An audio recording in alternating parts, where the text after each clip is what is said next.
Good morning everyone. रट्टा fry channel में आप सभी का स्वागत है। आज की क्लास शुरू करने से पहले थोड़ा पिछली क्लास के बारे में देख लेते हैं।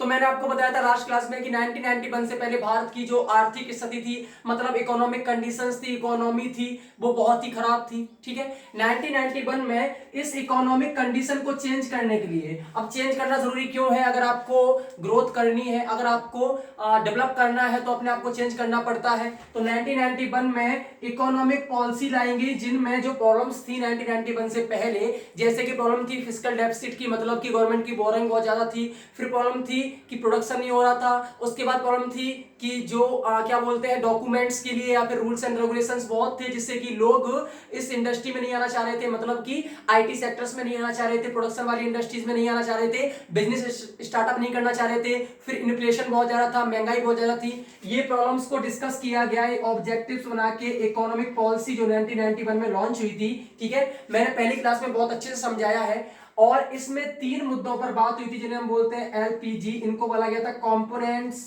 इनको बोला गया था क्या?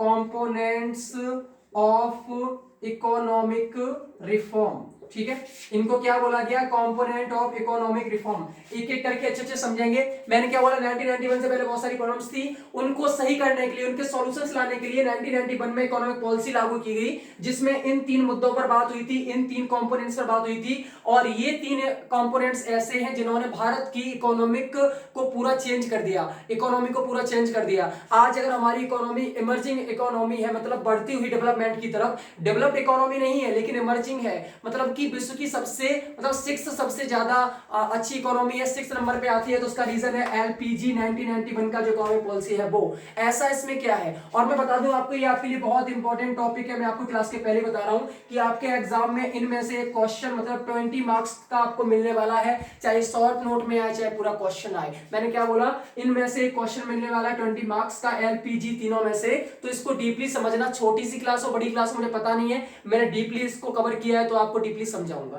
तो क्लास स्टार्ट करते हैं। तो पहला कंपोनेंट देखते हैं। एल मतलब होता है आपका लिबरलाइजेशन, पी मींस होता है प्राइवेटाइजेशन और जी मींस होता है ग्लोबलाइजेशन। ठीक है, तो एल मींस होता है आपका लिबरलाइजेशन, पी मींस होता है प्राइवेटाइजेशन और जी मींस होता है ग्लोबलाइजेशन। तो पहले हम बात करते हैं लिबरलाइजेशन के बारे में। ठीक है, तो आपके सामने मैंने लिख दिया है लिबरलाइजेशन। अब इसमें मैं बात करूं तो ये बना हुआ है लिबरल वर्ड से। लिबरल मींस होता है फ्रीडम। क्या होता है लिबरल मींस? फ्रीडम। सर अब यहाँ पे फ्रीडम किस चीज की? तो अगर मैं आपको बता दूं कि 1991 से पहले अगर आपको अपना बिजनेस स्टार्टअप करना है तो प्रोडक्शन के लिए आपको अलग से लाइसेंस, सेल्स के लिए अलग से लाइसेंस, मार्केट के लिए अलग से लाइसेंस, दूसरी ब्रांच खोलनी है तो अलग से लाइसेंस, इंपोर्ट कराना है तो अलग से लाइसेंस, रॉ मटेरियल स्टोर के लिए अलग से लाइसेंस। ठीक है, मतलब बहुत सारे लाइसेंस और डॉक्यूमेंट्स आपको बनाने पड़ते थे, और इनके डर की वजह से कोई भी इंसान बिजनेस सेक्टर में नहीं आना चाह रहा था। और जब तक बिजनेस सेक्टर में पॉपुलेशन नहीं आएगी, मतलब प्रोडक्शन नहीं होगा, इकोनॉमी ग्रो नहीं करेगी, हम पहली क्लास में समझ चुके हैं। तो इन सब चीजों को हटाने के लिए 1991 में रियलाइज किया गवर्नमेंट ने कि ऐसे काम नहीं चलने वाला, तो हमें क्या करना पड़ेगा, जो ये फ्रीडम है ये देनी पड़ेगी, इसलिए लिबरलाइजेशन किया गया। ठीक है, बहुत सारे इसके ऑब्जेक्टिव्स थे, जिन मुद्दों को सही करने के लिए इसको लागू किया गया था, उन सबको हम देखेंगे। ठीक है, और इसमें किन किन रिफॉर्म्स पर बात हुई थी, क्या क्या इसमें सॉल्यूशंस निकले थे। ठीक है, हर एक चीज डीपली समझेंगे क्योंकि ये इंपॉर्टेंट टॉपिक्स हैं। अगर आप इकोनॉमिक्स के स्टूडेंट हो और आप किसी इंटरव्यू में जाते हो तो आपसे डायरेक्टली क्वेश्चन पूछ लिया जाता है इन तीनों में से किसी एक पर। तो हम बात कर रहे हैं लिबरलाइजेशन की। इसके ऑब्जेक्टिव्स की बात करें तो पहला है प्रमोट इंटरप्रेन्योरशिप एनर्जीज, मतलब कि एनर्जीज आपका हो गया यंग जनरेशन, इंटरप्रेन्योरशिप हो गया मतलब बिजनेस, कि आप सिंपल सा कहने का मतलब ये है कि जो यंग जनरेशन है इसको बिजनेस करने के लिए प्रमोट किया गया। लिबरलाइजेशन से क्या किया गया, जो यंग जनरेशन है, मतलब कि जो मैन पावर है, जो ह्यूमन पावर है, ऐसे लोग जिनके पास स्किल्स है, एनर्जी है, उनको बिजनेस स्टार्टअप करने के लिए प्रमोट किया गया। बिजनेस स्टार्टअप करेंगे तभी तो ग्रोथ होगी कंट्री की। बात समझ में आ रही है? तो पहला हमारा ऑब्जेक्टिव ये था। दूसरा था get rid of costly delays. ठीक है, मैं लिख नहीं रहा हूं क्योंकि टाइम वेस्ट होगा, तो मैं आपको प्रोवाइड कराऊंगा पीडीएफ, तो उसमें देख लेना।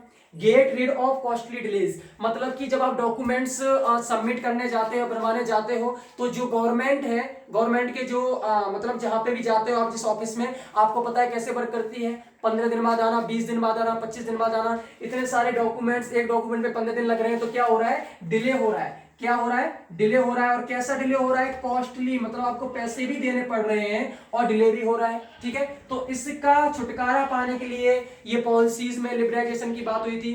तीसरा जो कंपोनेंट है वो है इनहेंस प्रोडक्शन। जो प्रोडक्शन है उसको बढ़ावा देने के लिए, उसको बढ़ाने के लिए लिबरलाइजेशन में बात हुई थी। चौथा पॉइंट है अपग्रेड टेक्नोलॉजी। जो टेक्नोलॉजीज है जिस पर इकोनॉमिक डेवलपमेंट हो रहा है, मतलब प्रोडक्शन में जो टेक्नोलॉजीज का यूज हो रहा है उसको अपग्रेड करने के लिए, मतलब अच्छा करने के लिए हम लोग क्या कर रहे थे, हमारी एंशिएंट जो प्राचीन टेक्नोलॉजी उनको यूज कर रहे थे। तो इसमें क्या बताया गया कि जो टेक्नोलॉजी है उसको अपग्रेड करो, अच्छी खासी जो मशीनरी है उनको मंगाओ और प्रोडक्शन अच्छे से करो। जैसे मान लो कि अभी एक मशीन आप काम करते हो, 10 घंटे काम करने पर 100 प्रोडक्ट बन रहे हैं, लेकिन एक मशीन ऐसी है कि आप 5 घंटे काम करने पर 1000 प्रोडक्ट बना रहे हो। तो आपके लिए बेटर कौन सा है, ये वाला है ये वाला, ये ज्यादा आउटपुट दे रहा है। तो ये हमारी अपग्रेड टेक्नोलॉजी है, तो इसको छोड़कर इसमें आने के लिए बात हुई थी। ठीक है, 3 हो गए।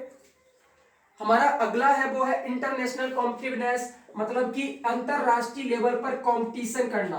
देखो सिंपल सा है कि अगर आपकी कंट्री में प्रोडक्शन होगा, ठीक है, तो हम लोग क्या कर सकते हैं, दूसरे देशों से कंपटीशन कर सकते हैं। जब हम प्रोडक्शन कर ही नहीं रहे, हमारी ग्रोथ नहीं हो रही, तो कंपटीशन कैसे करेंगे। हमें कंपटीशन करना है तो कुछ ना कुछ तो करना पड़ेगा। तो इसलिए जो हमारा लिबरलाइजेशन था उसमें एक पॉइंट है इंटरनेशनल कॉम्पिटिटिवनेस, मतलब कि अंतरराष्ट्रीय स्तर पर कंपटीशन करना। तो ये सारे ऑब्जेक्टिव थे किसके, लिबरलाइजेशन के। आई थिंक आपको समझ में आ गए होंगे। अब इसमें हम देखेंगे कि इस लिबरलाइजेशन कंपोनेंट से किन किन चीजों पर बात हुई, मतलब इसके मेजर्स क्या थे। अगर हम बात करें इसकी मेजर्स की कौन कौन सी चीजों पे बात हुई और उसमें क्या क्या इंप्रूवमेंट आया, क्या क्या सॉल्यूशंस मिले, तो उनको देखते हैं, इंपॉर्टेंट है। ठीक है, तो मैंने क्या बोला, मेजर्स ऑफ लिबरलाइजेशन देखेंगे हम। क्या देखेंगे, मेजर्स ऑफ लिबरलाइजेशन, पुरानी लिख रहा हूं। ठीक है, अब इसका पहला बात करूं तो है इंडस्ट्रियल, ध्यान देना इंपॉर्टेंट है, इंडस्ट्रियल इकोनॉमिक रिफॉर्म। मैंने क्या बोला, इसका जो पहला पॉइंट है वो क्या है, इंडस्ट्रियल इकोनॉमिक रिफॉर्म। ठीक है, अब इसकी बात करूं इंडस्ट्रियल से, आप समझ गए होंगे कि इंडस्ट्री मतलब जो कि प्रोडक्शन करती है। ठीक है, जो हमारी कौन से सेक्टर होते हैं, प्रोडक्शन वाले सेक्टर होते हैं, उनका इकोनॉमिक रिफॉर्म, इनमें क्या चेंज आया है उसको पढ़ाएंगे हम। तो पहला पॉइंट है लाइसेंसिंग, मतलब कि जब मैंने बताया था कि बहुत सारे लाइसेंस बनाने पड़ते थे, डॉक्यूमेंट्स बनाने पड़ते थे, इनको हटाया गया, मतलब फ्रीडम दी गई। ठीक है, दूसरा पॉइंट है डी रिजर्वेशन ऑफ पीएसयू, ठीक है, and small scale industry, SSI. अब यहाँ पे क्या है, डी रिजर्वेशन। रिजर्वेशन आपको पता है, रिजर्व मतलब कि किसी चीज को एक इंसान के लिए रिजर्व करना कि वो उसी का हक है उस पर। डी रिजर्वेशन मतलब रिजर्वेशन को हटाना, किससे, पीएसयू। पीएसयू मैंने बताया था कल आपको, पब्लिक सेक्टर अंडरस्टैंडिंग, मतलब गवर्नमेंट की जो कंपनी है उनको। और एसएसआई मतलब स्मॉल स्केल इंडस्ट्रीज। अब मैं आपको बता दूं कि 1991 से पहले गवर्नमेंट का एक रूल था कि कुछ प्रोडक्ट्स पीएसयू बना सकती थी, कुछ को बोला था कि एसएसआई बनाएगी। मतलब प्रोडक्ट्स बांट दिए थे कि ये पीएसयू बनाएगी और ये एसएसआई बनाएगी। अगर जो एसएसआई को मिला है वो पीएसयू नहीं बना सकती और जो पीएसयू को मिला है वो एसएसआई नहीं बना सकती। ऐसा बांटा गया था 1991 से पहले, लेकिन जब लिबरलाइजेशन आया तो इसको हटा दिया गया। मतलब जो रिजर्वेशन दिया गया था इन चीजों को कि आप ये प्रोडक्ट बनाओगे, आप ये प्रोडक्ट बनाओगे, उनको हटाकर बोल दिया गया कि आप कोई भी प्रोडक्ट बना सकते हो। ठीक है, तो इसको हटाया गया। अगला जो है वो है एक्सपेंशन इन प्रोडक्शन। जो प्रोडक्शन है, प्रोडक्शन में क्या किया गया, एक्सपेंशन किया गया, मतलब इंक्रीजमेंट किया गया, इसको बढ़ाया गया। ठीक है, एक 3 मुद्दों में बात हुई। एक था हमारा लाइसेंसिंग को हटाया गया। क्यों हटाया गया, जिससे कि लोग इसमें आने की, मतलब आने की इच्छा जताएं। जब लाइसेंस नहीं होंगे, डॉक्यूमेंट्स नहीं बनाने पड़ेंगे इतने ज्यादा, तो लोगों का मन करेगा प्रोडक्शन करने का। दूसरा था कि जो रिजर्वेशन दिया गया था पीएसयू एंड एसएसआई को, पीएसयू और एसएसआई से बोला गया था कि आप डिफरेंट प्रोडक्ट्स बनाओगे, एक जैसे प्रोडक्ट नहीं बनाओगे। मतलब उनको बांट दिया गया था कि ये प्रोडक्ट आप बनाओगे, ये आप बनाओगे। और मतलब तीसरा पॉइंट था कि जो प्रोडक्शन है उसको इंक्रीजमेंट किया गया। ठीक है, तो ये सारे इसके क्या थे, फाइनेंस, इसके इंडस्ट्रियल पॉलिसी रिफॉर्म्स, किसके लिबरलाइजेशन के मेजर्स थे। आई थिंक आपको समझ में आ गए होंगे। आगे बढ़ते हैं, दूसरा है फाइनेंशियल सेक्टर रिफॉर्म्स। तो पहला हमने देख लिया इंडस्ट्रियल पॉलिसी रिफॉर्म या इंडस्ट्रियल इकोनॉमिक रिफॉर्म। दूसरा जो मेजर है जिस पर बात हुई थी लिबरलाइजेशन में वो है फाइनेंशियल सेक्टर रिफॉर्म। ठीक है, किसकी बात कर रहे हैं हम, फाइनेंशियल सेक्टर रिफॉर्म। अगर मैं कोई चीज नहीं लिखा हूं तो कोई दिक्कत नहीं है, मैं आपको प्रोवाइड करा दूंगा पीडीएफ, आप लोग वीडियोस देख के समझ सकते हो। ठीक है, तो यहाँ पे मैं बात करूं जो पहला था वो था एसएलआर को कम करना। एसएलआर के बारे में बता दूं आपको, एसएलआर क्या होता है। देखो जो बैंक होती है ना, जैसे मान लो बैंक ने हमसे 1000 रुपए लिए, ठीक है, अब 1000 रुपए हमसे लिए, एक इंसान आया उसको 1000 रुपए की नीड है, तो बैंक ये नहीं कर सकती कि हमारे 1000 रुपए उसको दे दे पूरे। उसके लिए क्या होता है, उन्हें SLR दिया जाता है, मतलब कि कुछ परसेंटेज बैंक को अपने पास रखना पड़ता है। जैसे मान लो SLR 9 है तो वो क्या करेगी, 100 में से 9 रुपए अपने पास रखेगी, 91 रुपए दूसरे इंसान को दे सकती है। तो SLR को क्या किया गया, कम किया गया। अगर मान लो कि यहाँ पे 9 रुपए है तो वो 91 दे पा रही है, अगर हम यहाँ पे 7 कर दे तो वो 93 रुपीज प्रोवाइड करा सकती है। जब SLR कम हो जाएगा तो जो बैंकिंग है वो पब्लिक को ज्यादा पैसा दे सकती है, लोन दे सकती है। तो यहाँ पे पहला क्या हुआ था, फाइनेंशियल सेक्टर रिफॉर्म में जो SLR था बैंकिंग का, उनको डाउन किया गया, जिससे कि पब्लिक को ज्यादा लोन मिल सके। पब्लिक को लोन देने के पीछे रीजन क्या था, जिससे वो अपना बिजनेस स्टार्ट कर सके। बात समझ में आ रही है। अगला जो पॉइंट है वो है स्टॉक एक्सचेंज। 1991 से पहले स्टॉक एक्सचेंज के बारे में कोई नहीं जानता था। 1991 में इनको इंट्रोड्यूस किया गया, ठीक है, इनको समझाया गया स्टॉक एक्सचेंज क्या होता है, लोगों को बिलीव दिया गया कि स्टॉक एक्सचेंज कोई जुआ नहीं है, इसमें आप हारते नहीं हो, ये आपकी जीवन बदल सकता है और इससे बहुत सारा प्रॉफिट होता है, ये बिलीव दिखाया गया स्टॉक एक्सचेंज का लोगों को, ठीक है, इंट्रोड्यूस किया गया। अगला जो पॉइंट है वो है FDI।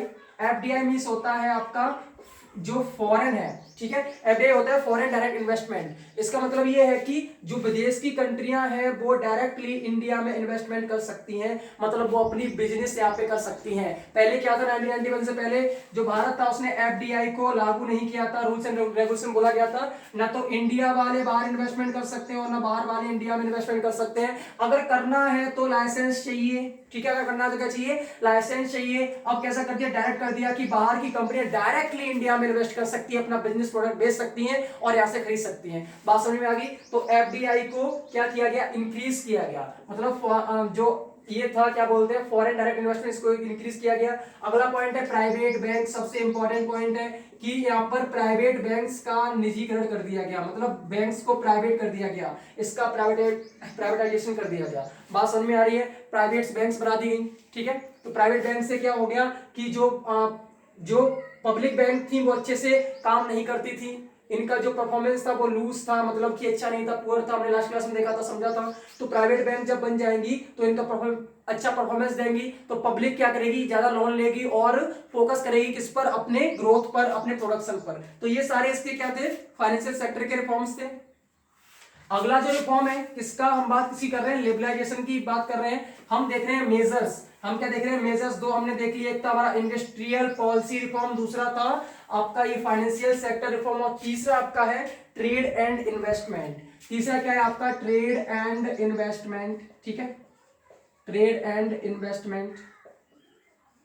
अब इसकी मैं बात करूं तो ट्रेड मीन्स होता है आपका व्यापार, ट्रेड मीन्स क्या होता है, व्यापार। इन्वेस्टमेंट मीन्स होता है आप जो पैसा लगा रहे हो, ठीक है। अब इसमें क्या हुआ, इंपोर्ट लाइसेंसिंग, मतलब जो इंपोर्ट मीन्स होता है बाहर से सामान आ रहा है, आप कोई सामान बाहर से मंगाते तो आपको उसमें लाइसेंस लगाना पड़ता था, मैंने बताया था आपको, इसको हटा दिया गया, मतलब आप बाहर से आराम से फ्रीली सामान मंगा सकते हो। दूसरा पॉइंट है क्वांटिटेटिव रिस्ट्रिक्शंस, मतलब कि क्या था, आप बाहर से क्वांटिटी जो आपकी थी उसमें रिस्ट्रिक्शंस थी कि आप कुछ लिमिट थी, जैसे मान लो कि 500 चीज मंगा सकते, उससे ज्यादा नहीं मंगा सकते, आपकी एक लिमिट है कि आप 500 बाहर से प्रोडक्ट इंपोर्ट कर सकते, उससे ज्यादा नहीं कर सकते। तो वो रिस्ट्रिक्शन को हटाया गया, आप 50,000 भी कर सकते हो, 5 लाख भी कर सकते हो, तो इसको हटा दिया गया, ठीक है। अगला पॉइंट है टैरिफ। टैरिफ जो था, ठीक है, टैरिफ जो था उसको डिक्रीज किया गया, मतलब लो किया गया, ठीक है। ये क्या होता है, ये टैक्स होता है जो कि लगता है किस पर, इंपोर्ट पर, बाहर से सामान मंगाते हैं उस पर टैक्स लगता है, उसको डिक्रीज किया गया, जिससे कि हम बाहर से ज्यादा रॉ मटेरियल मंगाएं, रॉ मटेरियल मंगाएंगे तो हमारा प्रोडक्शन होगा, ठीक है। तो ये टैरिफ को भी कम किया गया। उसके बाद जो अगला पॉइंट है वो है एक्सपोर्ट। एक्सपोर्ट मींस अपना सामान बाहर भेजना, इसको बढ़ावा दिया गया कि अपना सामान बाहर भेजो, अपना सामान बाहर भेजेंगे तो कंपनी में क्या आएगा, पैसा आएगा दूसरी कंट्रीज का। बात समझ में आ रही है। तो इन मुद्दों पर बात हुई, किस पर, ट्रेड एंड इन्वेस्टमेंट पर। एक एक करके हर एक मुद्दा देखेंगे जिससे कि आपकी नॉलेज बढ़े कि लिबरलाइजेशन है क्या। हमारे लिए ये इंपॉर्टेंट नहीं है कि हमने बता दिया कि इसमें क्या हुआ, फ्रीडम दी गई, ये इंपॉर्टेंट नहीं है। हमें पढ़ना है डीपली कि इसमें किन किन मुद्दों पे बात हुई थी, क्योंकि हमारा एक ये ऐसा टॉपिक है जिसकी अंडरस्टैंडिंग होना बहुत जरूरी है, ठीक है। तो मैं भी मेहनत करके इनको लिख के लाया हूं एक एक पॉइंट्स को। अब कुछ लोग बोलते हैं सर ये पॉइंट्स नहीं है किताब में, देखो पॉइंट्स किताब में है, हर एक पॉइंट किताब में है, लेकिन उसमें बहुत बेसिक दिया गया है, आपको पैराग्राफ दिया गया है, पैराग्राफ को मैंने क्या किया, पॉइंट्स में लिख दिया, जिससे कि आपका थोड़ा अंडरस्टैंडिंग अच्छे से होगा। पॉइंट्स में समझ में आता है, पैराग्राफ पढ़ने का मन नहीं करता, बस इतना सा डिफरेंस है। ये सारे पॉइंट्स उसमें है, अगर आपको क्वेश्चन आता है इससे तो आप इन सबको लिख के आ सकते हैं, इसमें जो भी याद आ रहा है। तो आपके लिए सभी इंपॉर्टेंट है, कोई आपकी सिलेबस से बाहर का नहीं है। मैं फोकस करता हूं कि सिलेबस के अंदर का रहे और अच्छे से समझा दूं, ठीक है। अगला बात करते हैं तो है फॉरेन एक्सचेंज, ठीक है। अगली चीज क्या है, फॉरेन एक्सचेंज की बात करते हैं।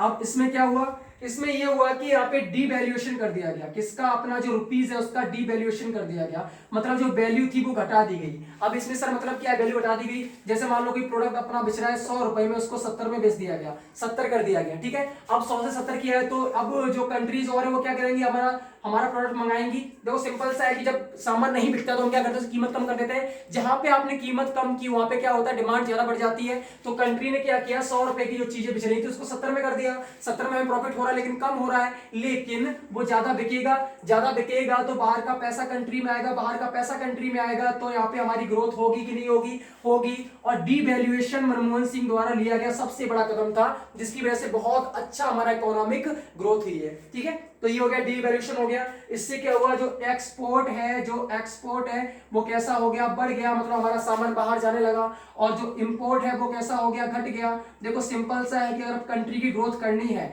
तो जो हमारा सामान है वो बाहर ज्यादा जाए, इस पे फोकस करना है। बाहर से यहाँ पे सामान ज्यादा ना आए, इस पे फोकस नहीं करना है। मैंने क्या बोला, हमारा एक्सपोर्ट ज्यादा होना चाहिए, कि हमारी कंट्री से बाहर सामान ज्यादा जाए, हमारा लोग सामान खरीदे, उस पर ज्यादा फोकस होना चाहिए। इंपोर्ट पर इतना ध्यान नहीं देना चाहिए, बाहर से सामान आ रहा नहीं आ रहा फर्क नहीं पड़ता, बस हमारा सामान बाहर की कंट्रियों को जाना चाहिए, ठीक है। तो ये हो गया आपका फॉरेन एक्सचेंज के इतने पॉइंट्स थे। लास्ट जो पॉइंट है इसका है वो है टैक्स रिफॉर्म्स, ठीक है। लिबरलाइजेशन का लास्ट पॉइंट है टैक्स रिफॉर्म, 5th पॉइंट की बात कर रहा हूं, तो वो है टैक्स रिफॉर्म्स।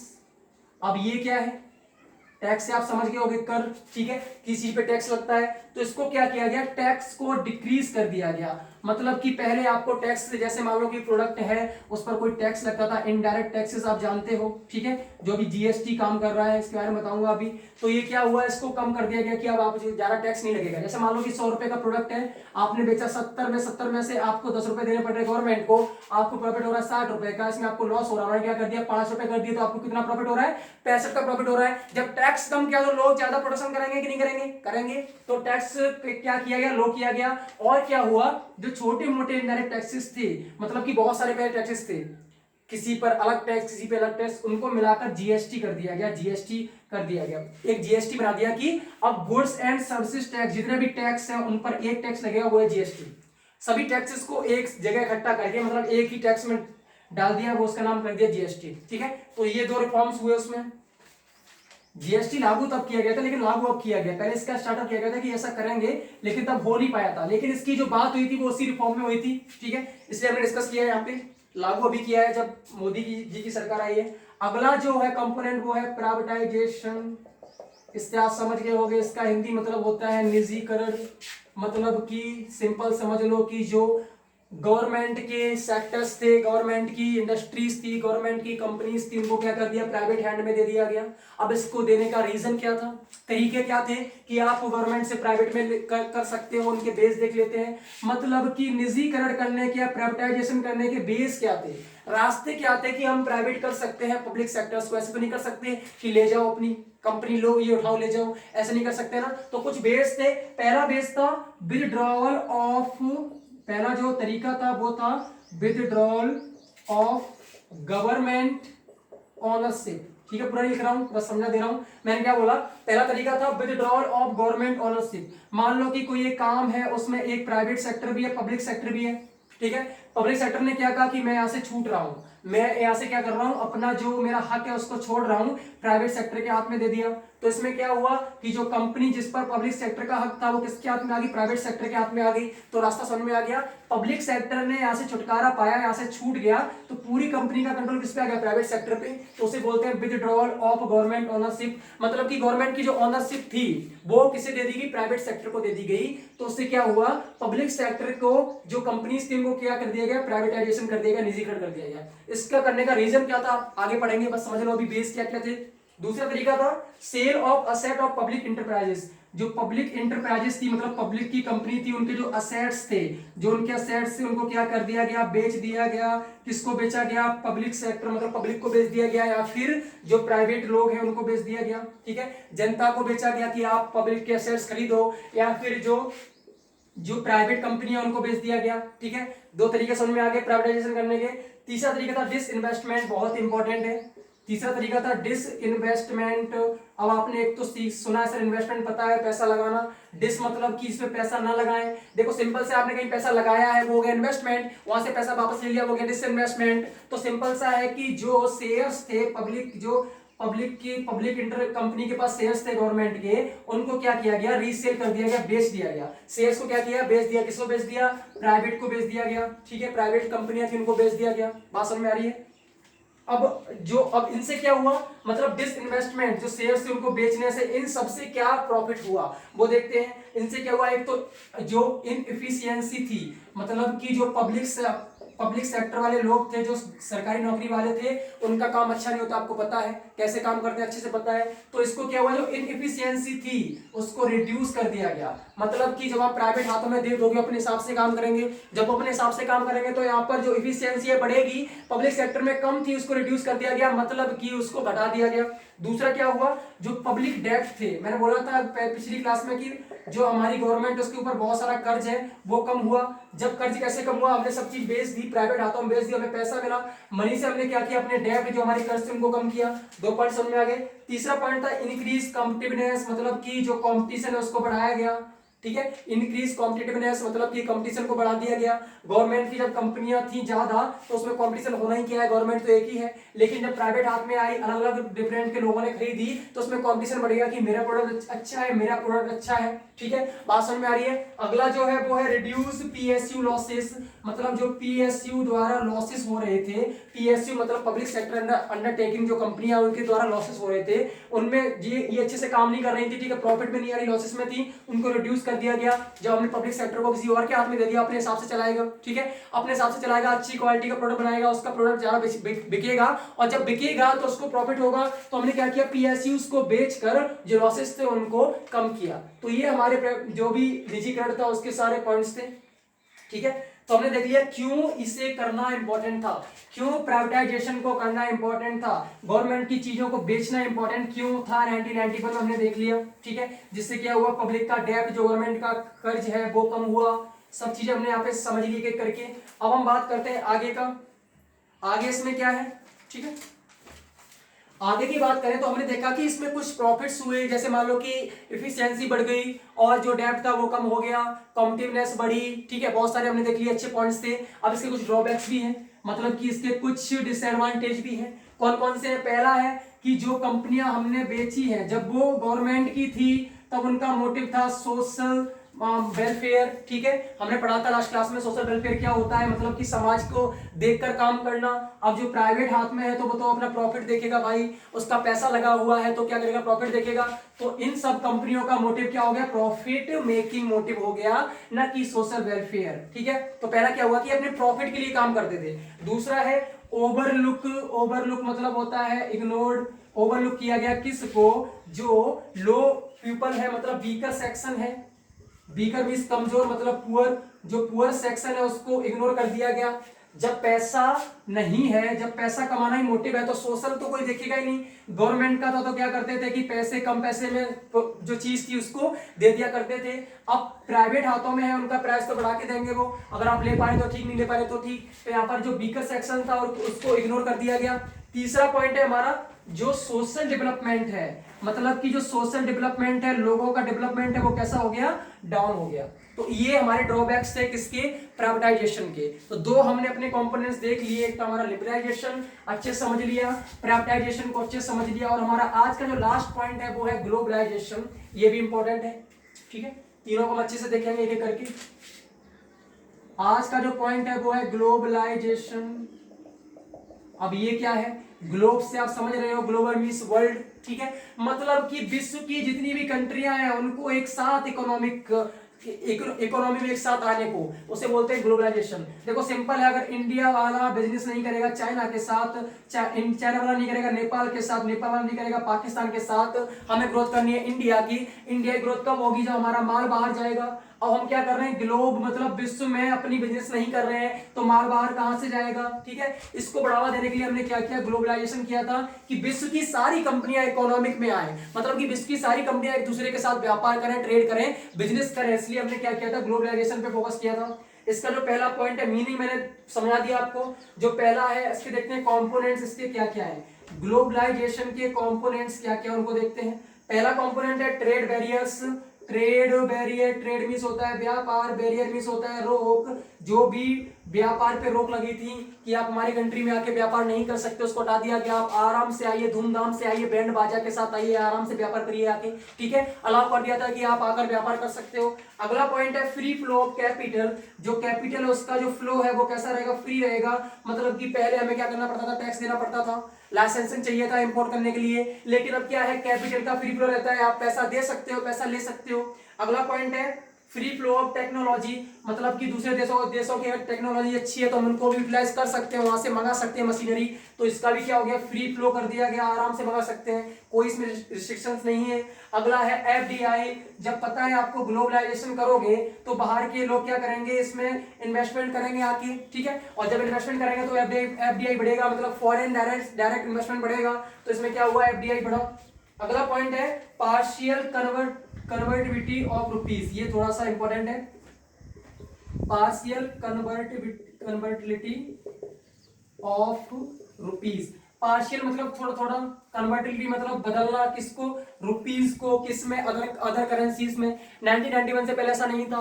मतलब कि अगर आप चाहो तो अभी थोड़ा सा पैसा, जैसे आप लेके गए दुकान पे 70 रुपए, आपने बोला मुझे डॉलर चाहिए तो वो आपको डॉलर दे देंगे। मतलब हमने क्या किया, जो विश्व की और भी जो करेंसीज है उनको क्या करना शुरू कर दिया, कन्वर्ट करना शुरू कर दिया, किसमें, रुपीज में। रुपीज लेके जाओ, दूसरी यूरो ले लो, डॉलर ले लो, जो भी लेना आपको ले सकते हो, ठीक है, बात समझ में आ गई। तो इन टॉपिक की बात हुई थी। अब इसके कुछ आउटसोर्सिंग भी थे।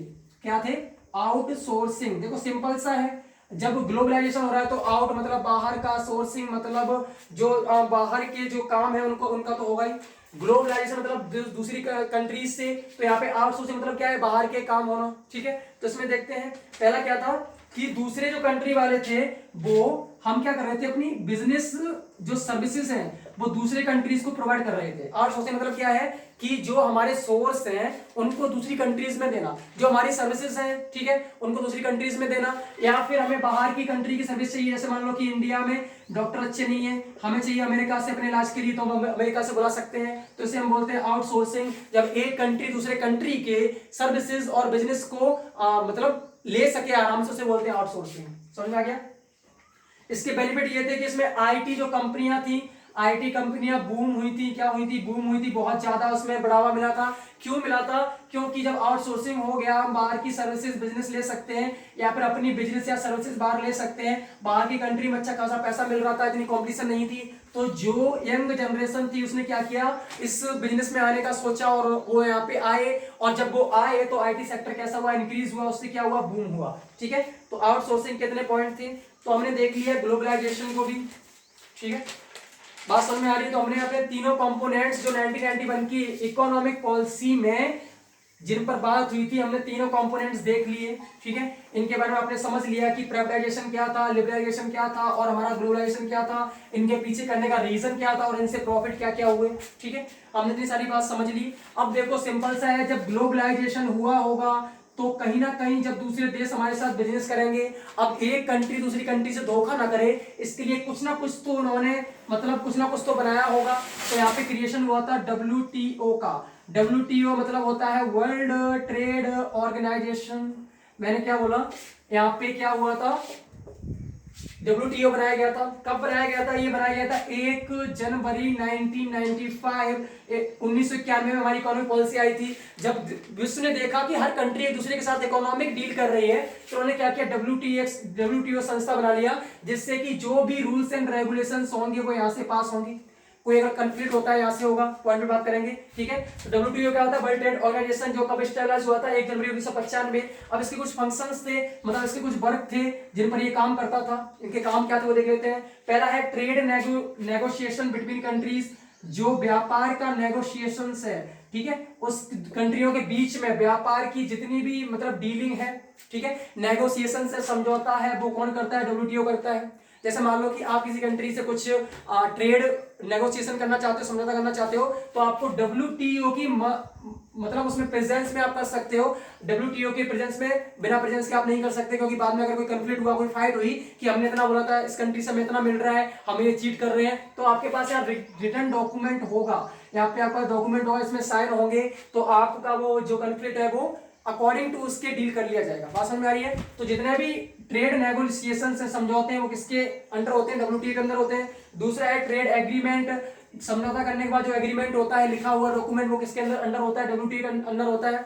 अगला है रिसॉल्व ट्रेड डिस्प्यूट, मतलब कि अगर कहीं फाइट हो जाती है तो उनको सॉल्व कराना काम किसका है? डब्ल्यूटीओ का है। अगर दो कंट्रीज में कहीं फाइट हो रही है तो उसको सॉल्व कौन कराएगा? डब्ल्यूटीओ करेगा।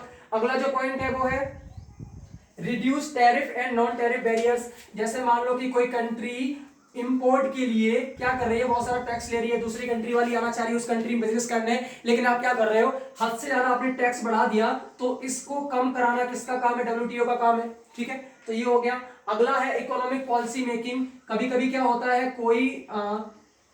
कोई कंट्री अपनी पॉलिसी नहीं बना पाती है तो उसको हेल्प कौन करता है बनाने में? डब्ल्यूटीओ करता है। तो ये डब्ल्यूटीओ के फंक्शन हो गए। ठीक है, अब हम बात करेंगे कि जो हमारा एलपीजी था, हमने देख लिया कि इसको लॉन्च किया गया, इसको लागू किया गया, इसको कंट्री में लगाया गया। ठीक है, अब इसके कुछ ना कुछ तो एडवांटेजेस होंगे, कुछ ना कुछ तो ड्रॉबैक्स होंगे। तो हम अब देखेंगे इसके एडवांटेजेस क्या थे और इसके ड्रॉबैक्स क्या थे। ठीक है, तो पहले देखते हैं कि इसके एडवांटेजेस क्या थे। तो पहला एडवांटेज की बात करें तो इसमें इकोनॉमिक ग्रोथ हुई थी।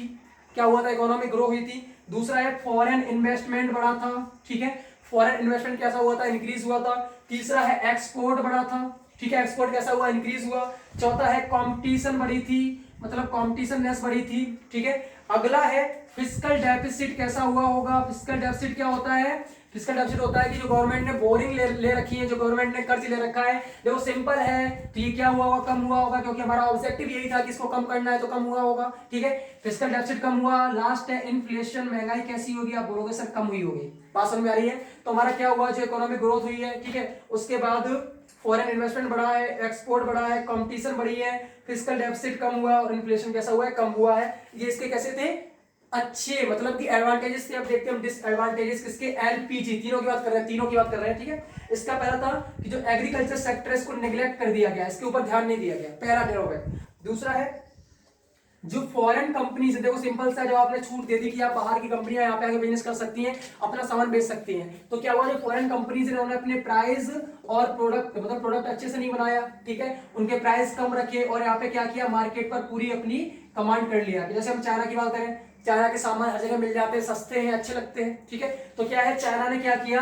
अपनी कंट्री का जो मार्केट है उस पर कंट्रोल कर लिया आके, तो ये हमारा ड्रॉबैक है। ठीक है, क्योंकि जब बाहर की कंपनी हमारे मार्केट पे कंट्रोल कर लेंगे, आके लोग बाहर की कंपनियों का सामान खरीदेंगे, तो इंडिया का ग्रोथ कैसे होगा?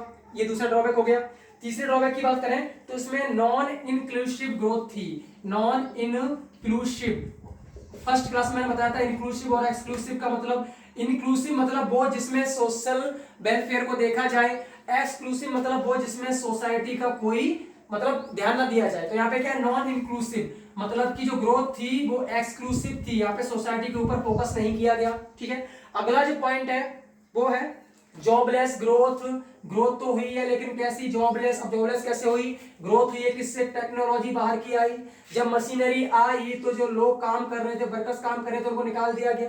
ठीक है, मतलब टेक्नोलॉजी से ग्रोथ तो हुई है लेकिन वर्क नहीं मिल रहा है, एम्प्लॉयमेंट नहीं बढ़ी, तो इसे हम बोलते हैं जॉबलेस ग्रोथ। अगला पॉइंट है हमारा ineffective disinvestment policy. Ineffective disinvestment policy, अब ये किसके लिए आई है? गवर्नमेंट के लिए। डिस इन्वेस्टमेंट किसने किया था? गवर्नमेंट ने किया था। तो कैसी थी? इनइफेक्टिव थी। क्यों थी? देखो सिंपल से है, गवर्नमेंट की कोई चीज अगर आप बेच रहे हो तो गवर्नमेंट में घूस, मतलब गवर्नमेंट कैसी है? करप्ट है। तो करप्शन की वजह से जो चीज 100 रुपए की थी उन्होंने पैसा बचाने के लिए 20 रुपए में बेच दी और बोला कि इसमें 70 रुपए मुझे दे देना। ठीक है, तो क्या हुआ? 70 रुपए हुए गवर्नमेंट के और बाकी पूरी चीज 100 रुपए की थी। पूरा फायदा किसका हुआ? जिसने खरीदी है उसने 20 रुपए में खरीदी थी। मतलब ऐसे करके उन्होंने क्या किया कि जो दाम था उसमें नहीं बेची, कम में बेची और दाम दिखा दिया कि मैंने 100 रुपए में बेची है, इससे गवर्नमेंट को ज्यादा प्रॉफिट नहीं हुआ। तो ये हमारे पॉइंट्स थे, हमने देख लिया, अपने तीनों कंपोनेंट्स को समझ लिया। एक हमारा था प्राइवेटाइजेशन, एक था लिबरलाइजेशन, एक था ग्लोबलाइजेशन। फिर हमने देखा कि इनके इंपैक्ट क्या हुए, उनके ड्रॉबैक्स क्या हुए, हर एक चीज को समझ लिया। डब्ल्यूटीओ क्या था वो समझ लिया। आई थिंक आपको ये क्लास लगी होगी beneficial. Thank you, all the best आपके एग्जाम के लिए। साथ में बने रहिए और जिसका पीडीएफ है वो आपको मिल जाएगा टेलीग्राम चैनल में, तो नीचे लिंक दे दूंगा तो आप फॉलो कर लेना। Thank you.